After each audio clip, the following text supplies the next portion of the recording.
창세기 17장 1절에서 5절 말씀. 너는 내 앞에서 행하여 완전하라.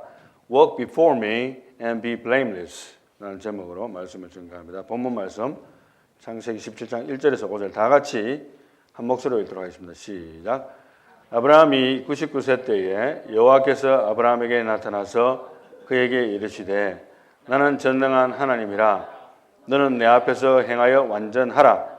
내가 내 언약을 나와 너 사이에 두어 너를 크게 번성하게 하리라 하시니 아브라함이 엎드렸더니 하나님이 또 그에게 말씀하여 이르시되 보라 내 언약이 너와 함께 있으니 너는 여러 민족의 아버지가 될지라. 이제 후로는 내 이름을 아브라함이라 하지 아니하고 아브라함이라 하리니 이는 내가 너를 여러 민족의 아버지가 되려 함이니라. 오늘 말씀은 이제 사실은 오랜 침묵을 깨고 제가 오랜 침묵이라고 이야기했습니다. 그래서 창세기 16장을 지난번에 했는데요. 16장과 17장 사이에 상당히 많은 시간이 흐릅니다. 그래서 오랜 침묵을 깨고 또 나타나신 하나님의 새로운 언약과 그 최종적인 의미가 무엇인지 그것은 바로 할례였거든요.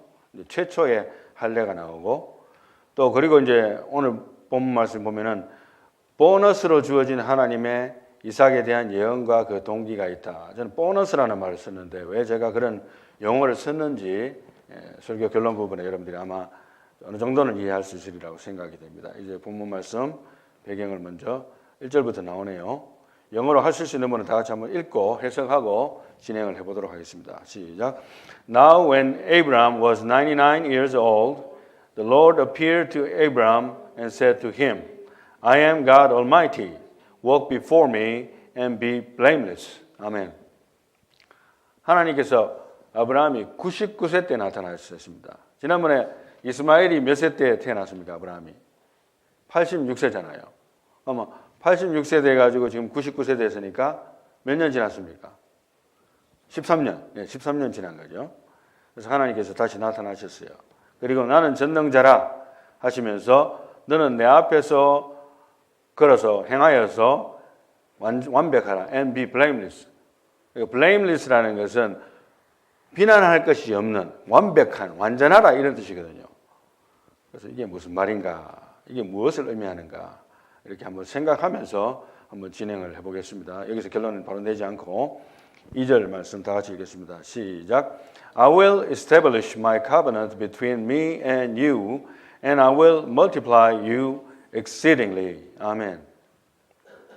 하나님은 지금 현재 86세 때 나타나셨어도 물론 이스마엘을 통해서 뭔가 아들을 주신 것 같았지만 그것은 사실은 아브라함과 사라의 오판이라고 제가 이야기했는데 그 전에 이미 횃불 언약으로 하나님이 그의 자손들을 번창하게 할 것을 아브라함의 자손들이 번창할 것을 이야기하셨음에도 또 카버넌트 또 언약을 이야기합니다. 여기에서 그래서 그 언약에 대한 더 확증을 주시고자 하신 것으로 보여지는데요. 그래서 여기에 99세 때에 했기 때문에 이스마엘 출생이 86세였고 13년 뒤에 내 언약을 그린칼라로 해놨죠. My covenant 내 언약을 나와 너 사이에 두어서 너를 크게 번성하게 하리라고 다시 한 번 더 말씀을 해주시는 거예요.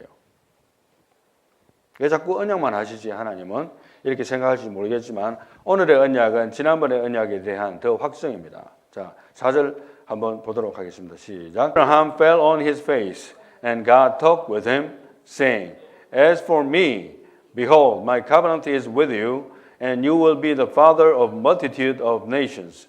No longer shall your name be called Abram, but your name shall be Abraham. For I have made you the father of multitude of nations. 아멘. 아브라함이라는 이름은 훌륭한 아버지, 높은 아버지, 큰 아버지, 그죠? 위대한 아버지 이런 뜻인데 여기서 아브라함이라는 이름으로 바꾸시면서 모든 족속의 엄청나게 많은 족속의 아버지라는 그런 뜻을 이름을 하나님께서 주셨어요. 갑자기 나타나셔서 13년 뒤에 나타나셔가지고 그것도 이스마엘이 탄생한 다음에 13년 뒤입니다. 그 전에는 횃불 연양이 그 전에 있었죠. 16절 봅니다. 6절 다 같이 시작.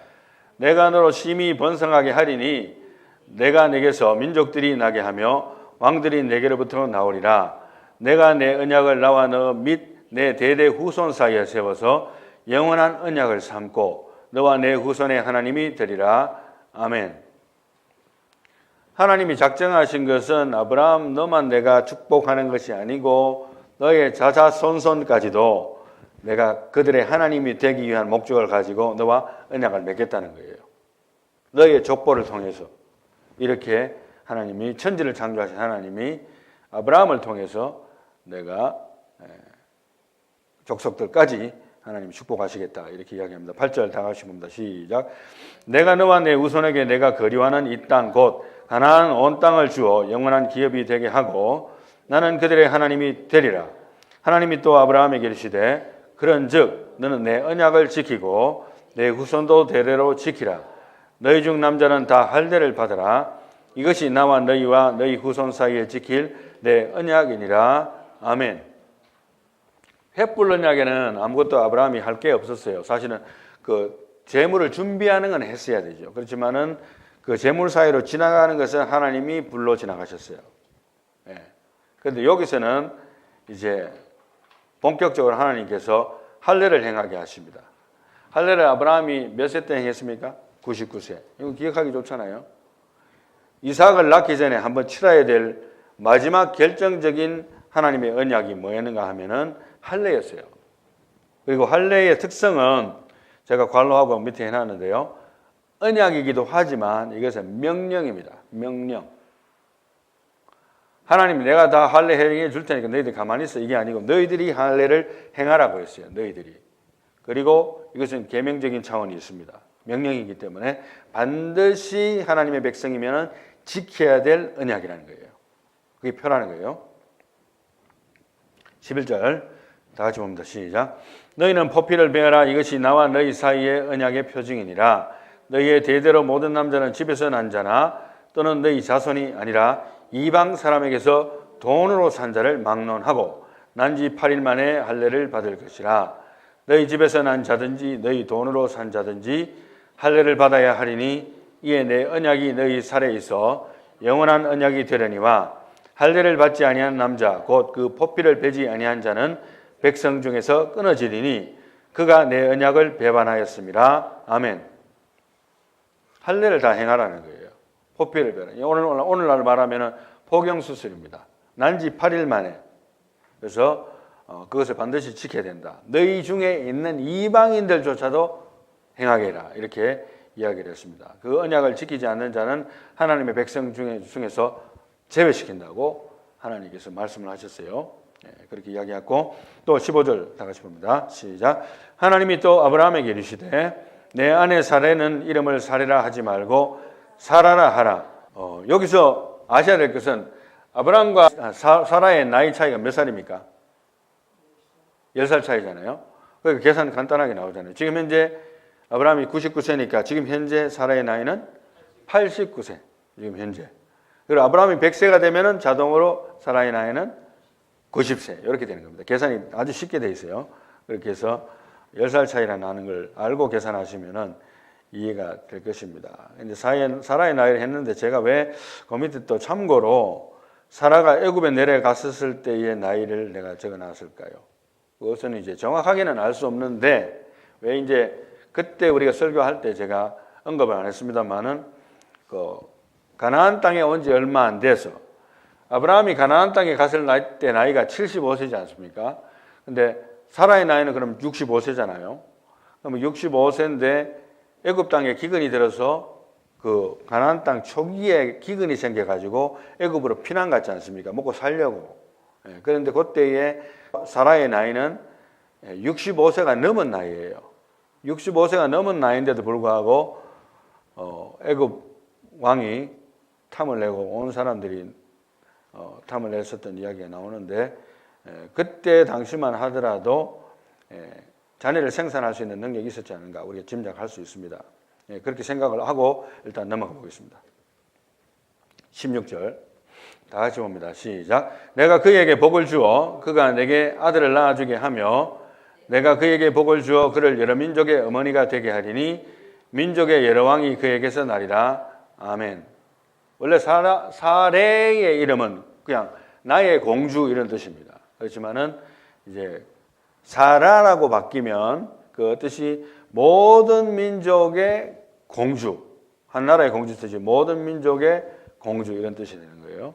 그게 사라의 이름으로 바뀌었고 내가 그에게 여기서 사라에게 이 뜻입니다. 하나님께서 사라에게 복을 주어 그가 내게 아들을 낳아주게 하며 이렇게 말씀하셨죠. 요 말씀을 하신 때가 아브라함이 99세고 사라는 몇 세? 89세. 자동이죠. 계산 쉽죠. 이렇게 하신 때가 그렇습니다. 그를 여러 민족의 어머니가 되게 하리니. 그 다음에 17절 다 같이 봅니다. 시작. 아브라함이 엎드려 웃으며 마음속으로 이르되 100세 된 사람이 어찌 자식을 낳을까? 사라는 90세니 어찌 출산하리요? 하고 아브라함이 이에 하나님께 아뢰되 이스마엘이나 하나님 앞에 살기를 원하나이다. 아멘.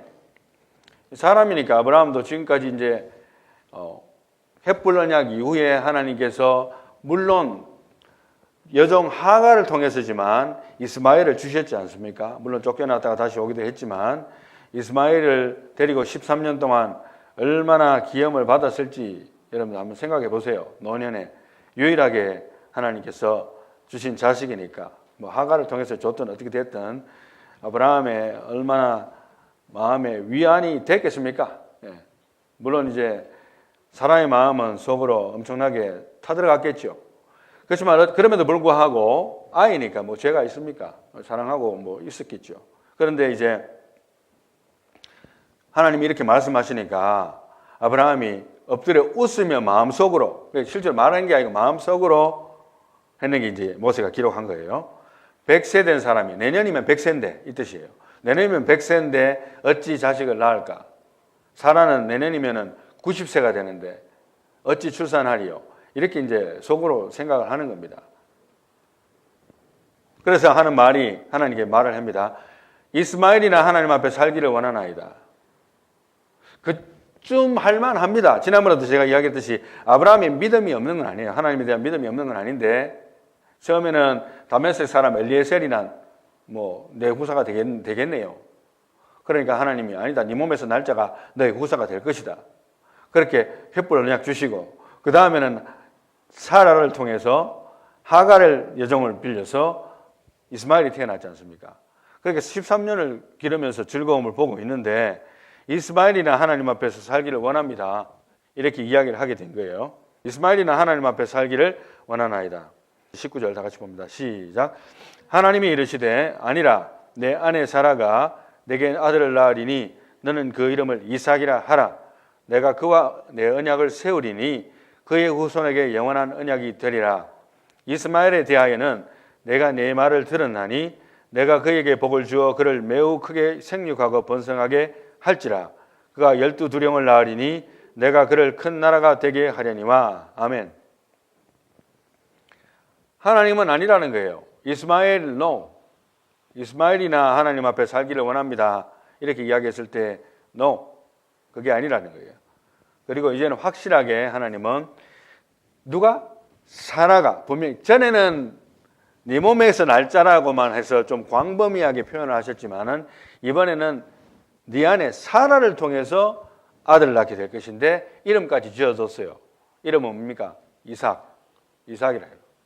이렇게 하나님께서 직접 말씀을 하십니다. 언제? 아브라함이 99세 되었을 때에 비로소 말씀하셨어요. 그걸 이제 생각을 하셔야 됩니다. 비로소 말씀을 하시고 그리고 이스마엘에 대하여는 내가 내 말을 들었나니는 뭐냐면 아브라함이 기도했던 모양입니다. 자녀를 위해서 이스마엘을 위해서 축복 기도를 했는데 하나님께서 들으시죠. 그렇지만은 이스마엘이 받을 복은 이삭이 받을 복과는 완전히 다른 복이에요. 그것도 복을 주어서 거기에 번성하긴 하겠지만 12두령을 낳겠지만은 큰 나라를 이루겠지만은 약속의 자녀는 아니야. 하나님은 그렇게 이야기를 해주고 계십니다. 자, 21절 다 같이 봅니다. 시작. 내 언약은 내가 내년 이 시기에 사라가 내게 낳을 이삭과 세우리라.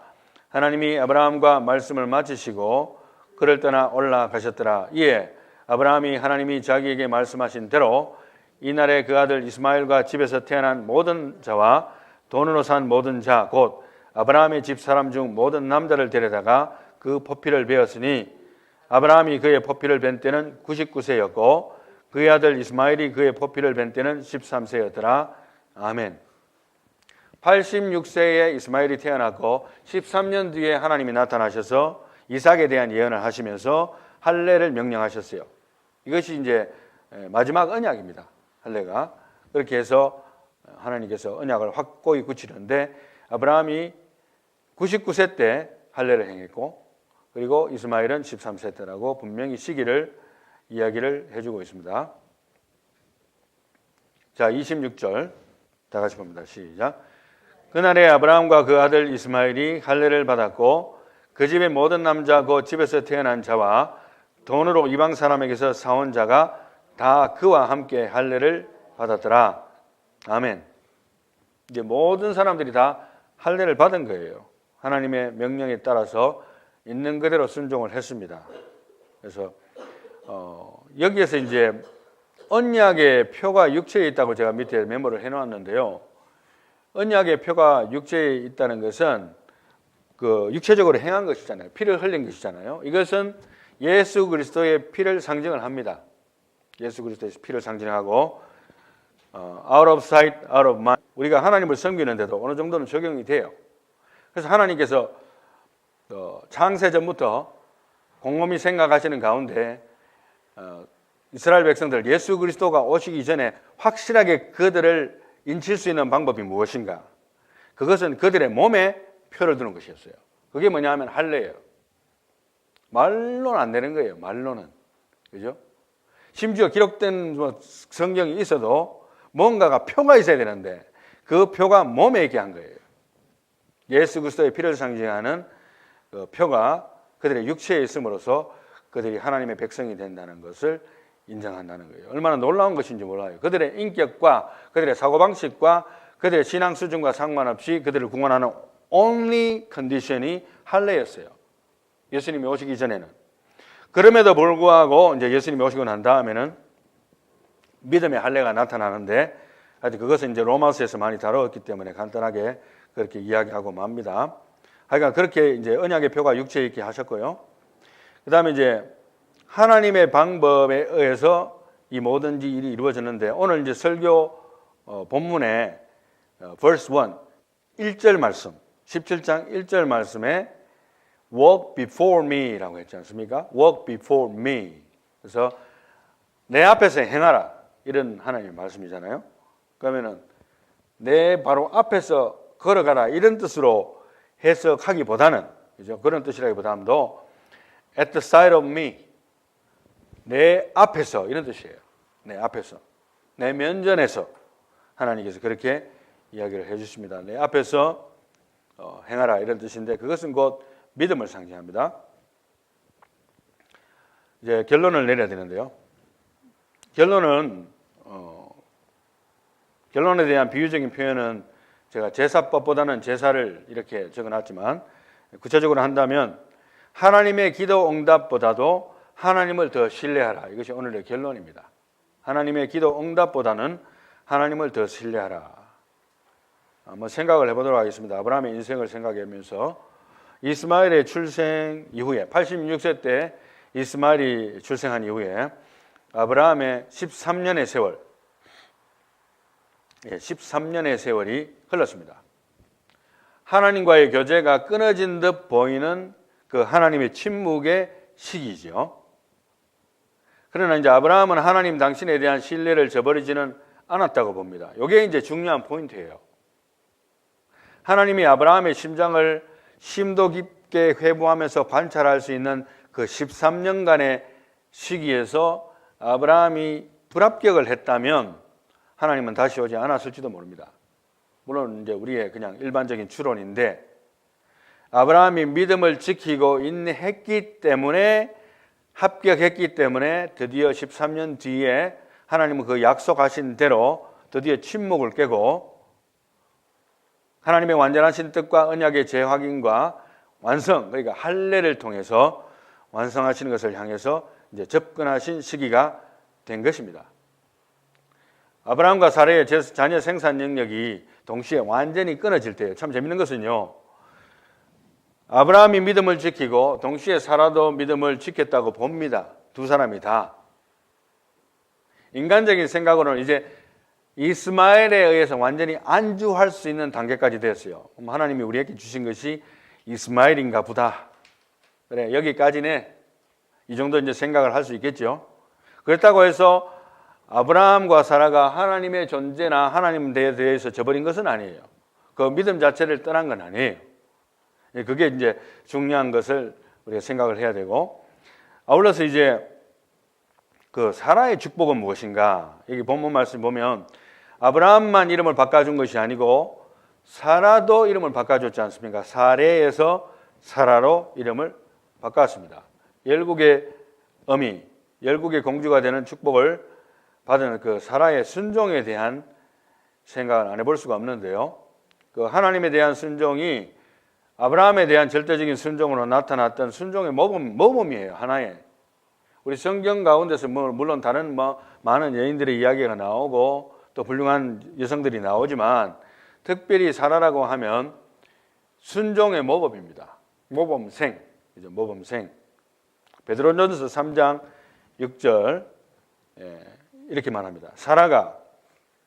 베드로가 하기를 사라가 아브라함을 주라 칭하여 순종한 것 같이 이렇게 기록을 했어요. Even as Sarah obeyed Abraham, calling him Lord. 사실 우리가 다음 18장 창세기 18장 하게 되면 아브라함을 이렇게 막 부른 게 아니고 주라고 불렀어요. Lord. 주인이 되라는 뜻이거든요. 이렇게 순종한 것 같이 이렇게 사도 베드로가 그렇게 기록을 해놨습니다. 다음 장에 이제 연결해서 본다면 기도 응답에 대한 성도의 기본 인식 조정이 필요하지 않은가? 오늘 본문 말씀을 통해서 생각을 볼 때에 그것이 좀 중요하다는 생각이 들었어요. 그래서 기도 응답에 대한 우리 성도들의 기본 인식이 좀 조정이 돼야 되는데, 기도 응답이라는 거 하는 것은 하나님의 입장에 볼 때에는 옵션인 동시에 사실은 절대적인 영역이에요. 내가 줄 수도 있고 기도 응답을 안 줄 수도 있고 또 모디피케이션도 할 수 있고 딜레이 할 수도 있고 얼마든지 하나님의 뜻대로 할 수 있는 영역이고, 그것은 완전히 절대적인 영역이에요. 하나님의 절대적인 영역입니다. 기도 응답이 우리에게는 꼭 필요해 보이는 기도 응답이라고 할지라도 하나님의 뜻만이 온전히 이루어지기를 마지막으로 기도해야 되는 이유가 바로 아브라함의 경우에서도 볼 수 있는 것이죠. 뜻이 하늘에서 이룬 것 같이 땅에서도 이루어지이다. 내 뜻대로 하나님 하셔야 돼요. 이건 대책이 없는 거예요. 이런 신앙생활 하는 사람은. 아브라함의 성공 비결이라고 한다면, 제가 성공 비결이라서 좀 이상한 것 같이 느껴질지 모르지만 13년 뒤에 하나님께서 언약을 확정시켜 주기까지의 수많은 세월 동안에 아브라함이 영적으로 성공할 수 있던 비결이 무엇인가 하고 만약에 추측해서 생각한다면 나타나는 그 기적보다는, 그죠? 기적보다는 하나님 당신을 더 신뢰했기 때문에, 그것이 핵심 포인트입니다. 그러니까 하나님께서 나타나셔서 그냥 하나님 그냥 느닷없이 나타나고 내가 축복하겠다 이게 아니고 아브라함의 믿음의 인내를 보시고 오신 거예요. 때가 됐기 때문에. 그리고 한편으로는 인간적으로는 완전히 자녀를 더 이상 생산할 수 없는 단계까지 하나님이 기다린 거예요. 완전히 전적으로 무능한 단계까지.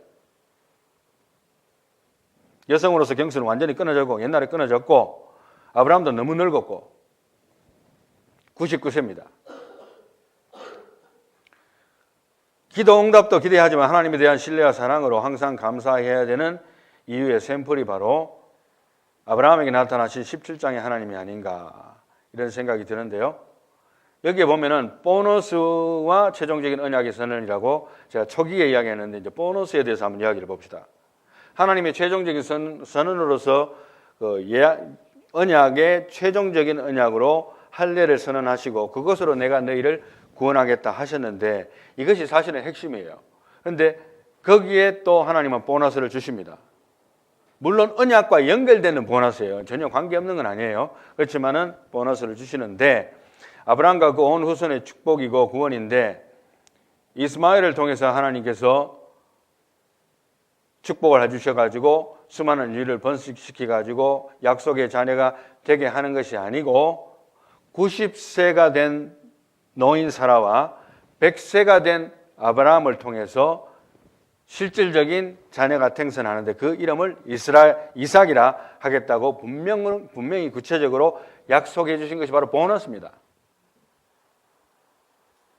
아브라함의 인생 개인적으로 따지고 본다면은 이게 큰 보너스예요.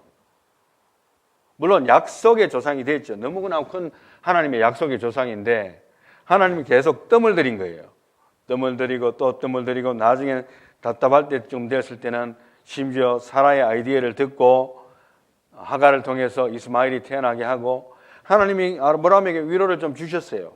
그렇지만 그건 아니라는 거예요. 내가 너에게 주는 것은 네가 전혀 할 수 없을 때, 네 몸이 죽은 것 같고 사라의 몸이 죽은 것 같을 때에 내가 기적으로 나의 능력으로 자녀를 잉태하게 해서 사라의 몸을 통해서 이삭이 태어난다. 90세 노인이 아기를 낳게 될 것이다. 이것이 바로 보너스입니다.